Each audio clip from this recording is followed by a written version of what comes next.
అందరికీ నమస్కారం. ఈరోజు మనం ఒక అద్భుతమైన కథను విశ్లేషించబోతున్నాం. ప్రాచీన భారతదేశం నుంచి వచ్చిన ఈ కథ పేరు బ్రాహ్మణుడు, పాము మరియు ముంగిస. వేల సంవత్సరాల క్రితం రాయబడిన ఈ కథ మనిషి ఆలోచనా విధానాన్ని ఎంత అద్భుతంగా, పర్ఫెక్ట్లా చిత్రీకరించిందో మనం ఈరోజు తెలుసుకుందాం.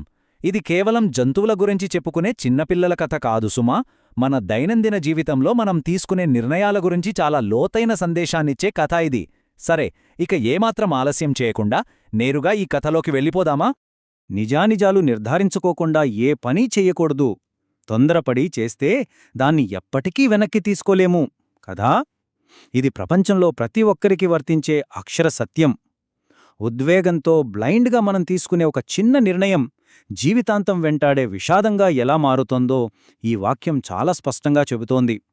అసలు ఈ సూత్రం మన కథలో ఎలా ప్రతిఫలించిందో ఇప్పుడు మనం లోతుగా విశ్లేషిద్దాం. అసలు ఈ కథ ఎక్కడ్నుంచొచ్చిందో తెలుసా? మనం చెప్పుకోబోయేది ఎవరినో ఎంటర్టైన్ చేయడానికి రాసిన కట్టుకథ కాదు. పండిట్ విష్ణుశర్మ అనే గొప్ప పండితుడు రూపొందించిన ఒక అద్భుతమైన సిలబస్లోని భాగమిది. దాన్నే నీతిశాస్త్రం అంటారు. అంటే రాజకీయ నైతికత, ప్రాక్టికల్ నాలెడ్జ్, ఇంకా నిత్య జీవితంలో విజ్ఞతతో ఎలా నడుచుకోవాలి అని బోధించే ఒక గొప్ప విజ్ఞాన శాస్త్రమన్నమాట. శ్రద్ధపెట్టిన రాజకుమారులకు బుద్ధి చెప్పడానికి, వాళ్లకు జీవిత పాఠాలు నేర్పడానికి ఆయన ఈ కథలను వాడారు. ఇది పంచతంత్రంలోని 5వ భాగం. దీని పేరు అపరీక్షిత కారకం. అంటే తగినంత ఆలోచన లేకుండా గుడ్డిగా చేసే పనులు అని అర్థం. సరిగ్గా ఇదే మన నేటి నేపథ్యం. సరే, ఇక అస్సలు కథలోకి వెళ్దాం. దక్షిణ భారతదేశంలోని మహిళారోప్య అనే నగరంలో ఒక కుటుంబం ఉండేది. దేవశర్మ అనే బ్రాహ్మణుడు ఎప్పుడూ తన బిడ్డను కంటికి రెప్పలా కాపాడుకునే అతని భార్య, పసిగుడ్డు అయిన వాళ్ల కొడుకు. వాళ్లతో పాటే ఆ ఇంట్లో తల్లి చనిపోయిన ఒక అనాథ ముంగిస పిల్ల కూడా ఉండేది. అవును, ఆ పసి ముంగిసను దేవశర్మ భార్యే దత్తత తీసుకుని పెంచుకుంటూ ఉండేది. చూశారు కదా, ఒక ప్రశాంతమైన, అందమైన, అమాయకమైన కుటుంబ వాతావరణం మనకిక్కడ కనిపిస్తోంది. కాని ఆ ఇంట్లో ఒక ఆసక్తికరమైన సంఘర్షణ దాగి ఉంది. ఆ తల్లికి లోపలెక్కడో ఒక చిన్న భయం. ఈ ముంగిసకు జంతు లక్షణాలుంటాయేమో, ఎప్పుడో ఒకప్పుడు నా బిడ్డకు అది హాని చేస్తుందేమో అని. కాని పాపం ఆ ముంగిస పరిస్థితి వేరుగా ఉండేది. ఆ పసి ముంగిసకు ఆ తల్లి తన పాలు ఇచ్చి, నూనె రాసి స్నానం చేయించి పెంచింది. దాంతో ఆ ముంగిస పసివాడిని తన సొంత తమ్ముడిగా భావిస్తూ ఆ కుటుంబం పట్ల 100% విశ్వాసంతో ఉండేది. ఇప్పుడు ఇక్కడో ప్రశ్న వస్తుంది. ఇంటి బాధ్యతల వల్ల ఆ ఇంట్లో ఎవ్వరూ లేని పరిస్థితి వస్తే ఏమవుతుంది? సరిగ్గా అదే జరిగింది. ఒకరోజు తల్లి నీళ్లు తేవడానికి బిందె పట్టుకుని బావి దగ్గరకు వెళ్ళింది. వెళుతూ వెళుతూ ఆ ముంగిస పాపకు హాని చేయకుండా చూడమని భర్తకు చెప్పింది. కాని కొద్దిసేపటికే దేవశర్మ కూడా భిక్షాటన కోసం బయటకు వెళ్లాడు. ఇప్పుడు ఆ అమాయకమైన పసిబిడ్డ, ఆ ముంగిస ఇద్దరే ఇంట్లో ఒంటరిగా ఉండిపోయారు. ఊహించడానికే కొంచెం భయంగా ఉంది కదూ. ఇంట్లో ఒక నీడ, విశ్వాసానికి ఎదురైన ఒక అతిపెద్ద పరీక్ష ఇక్కడే మొదలైంది. ఇంట్లో ఎవరూ లేరు కదా. అకస్మాత్తుగా ఒక కన్నంలోంచి భయంకరమైన విషమున్న ఒక నల్లచుట్ట పాము బయటకు వచ్చింది. తిన్నగా ఉయ్యాలవైపు వెళ్తోంది. వెంటనే ఏమాత్రం ఆలోచించకుండా చిన్న ముంగిస తన తమ్ముణ్ణి కాపాడుకోవడానికి ఆ పాముపైకి దూకింది. 2 జన్మతః శత్రువుల మధ్య భీకర పోరాటం జరిగింది. చివరికి ఆ ముంగిస ఆ పామును ముక్కలు ముక్కలుగా కొరికి చంపేసింది. హమ్మయ్యా, నా తమ్ముణ్ణి కాపాడుకున్నాను అన్న గర్వంతో ఆ ముంగిస నేరుగా వెళ్లి ఇంటి గుమ్మం దగ్గర కాపలాగా నిలబడింది. ఇది కదా నిజమైన వీరత్వమంటే. పాము రక్తంతో తడిసిపోయిన ఆ చిన్న ముంగిస గుమ్మం బయట తల్లికోసం ఉత్సాహంగా ఎదురుచూస్తోంది. తాను ఎంత ధైర్యంగా పోరాడానో, పాపను ఎలా కాపాడానో తన తల్లికి చూపించి శబాష్ అనిపించుకోవాలని దాని ఆరాటం.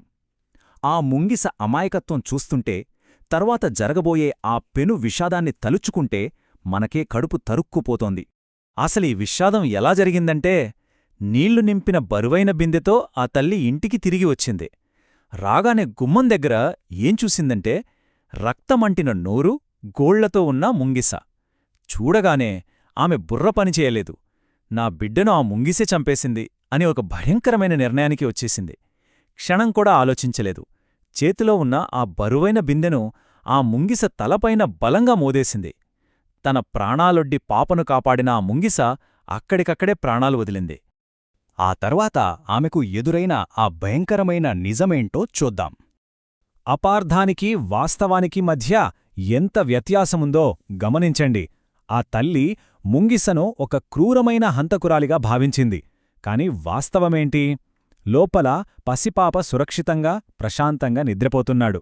వాడికి దగ్గర్లోనే ముక్కలు ముక్కలే పడే ఉన్న ఒక పెద్ద నల్లపాము ఆమెకి కనిపించింది. తన బిడ్డను కాపాడిన ఆ ప్రాణదాతనో, ఆ రక్షకుడిని తాను స్వయంగా ఎంత కిరాతకంగా చంపేసుకున్నానో ఆ తల్లికి అప్పుడర్థమైంది.